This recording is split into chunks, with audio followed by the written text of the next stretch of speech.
আজ আমি আপনাদের সাথে কিভাবে চিকেন ফ্রাই করতে হয় সেটা দেখাবো। বাসায় যদিও এটা করতে অনেক ঝামেলা হয়, তারপরে বাসার চিকেন ফ্রাই আর রেস্টুরেন্টের চিকেন ফ্রাইয়ের মধ্যে অনেক পার্থক্য আছে। আমি এখানে মাংসগুলা ম্যারিনেট করে রেখেছিলাম সকালবেলা। ম্যারিনেট করার সময় সেখানে আমি আদা রসুন পেস্ট দিছিলাম, তারপরে সয়া সস, গোলমরিচের গুঁড়া, শুকনো মরিচের গুঁড়া, টমেটো সস। আর এই চিকেন ফ্রাই করার সময় অবশ্যই আমাকে গোলমরিচের গুঁড়াটা ব্যবহারই করতে হবে।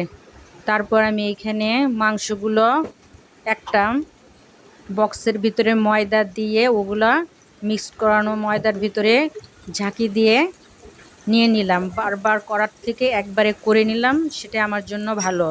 তারপরে আমি ওগুলো পানির ভিতরে ভিজিয়ে রাখলাম কিছুক্ষণ।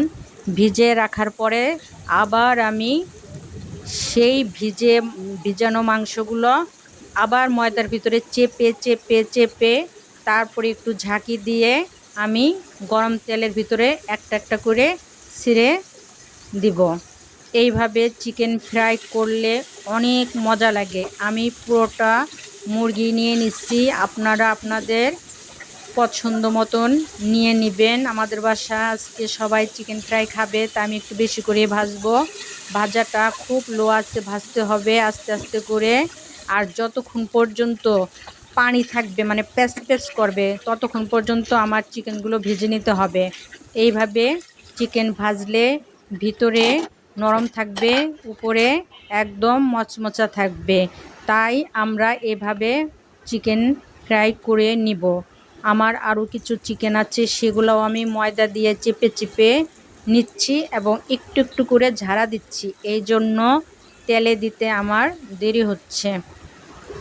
আপনারা যদি এইভাবে চিকেন ফ্রাই করেন, দেখবেন বাসার খাবার আর রেস্টুরেন্টের খাবারের ভিতরে কত পার্থক্য। বাসার চিকেন ফ্রাইগুলো এত মজা লাগে, আমার ছেলে মেয়ে তো একদম খুবই পছন্দ করে। তাই আমি ওদেরকে বাসায় চিকেন ফ্রাইটাই করে দিই। ওরা কখনো রেস্টুরেন্টে যেয়ে চিকেন ফ্রাইটা খায় না। অন্য কিছু যদি খেয়ে থাকে খায়, কিন্তু চিকেন ফ্রাই আমার হাতেরটাই ওদের কাছে বেশি ভালো লাগে। আর আমি অন্যদেরও খাওয়াইছি, তারাও আমাকে বলছে অনেক অনেক মজা হয়। এভাবে আমার চিকেনগুলা প্রায় ফ্রাই হচ্ছে। আমি খুব সুন্দরভাবে চিকেনগুলা ফ্রাই করে নিচ্ছি। এবার আমার চিকেনটা একদম পুরোটাই ভাজা হয়ে গেছে। এখন এইগুলো আমি নামিয়ে নেব। তারপরে আমি গরম গরম সবাইকে খেতে দিব, কারণ গরম গরম খাওয়াটার মধ্যে একটা মজাই আলাদা। যদি চিকেনটা ঠান্ডা হয়ে যায় তখন কিন্তু এত খেতে মজা লাগবে না। আপনি যদি এই চুলার উপর থেকে নিয়ে নিয়ে একটা একটা করে খান, দেখবেন একদম সবগুলা চিকেন আপনি খেয়ে ফেলবেন। অনেক মজা। আর বৃষ্টির দিনে তো কোনো কথাই নাই।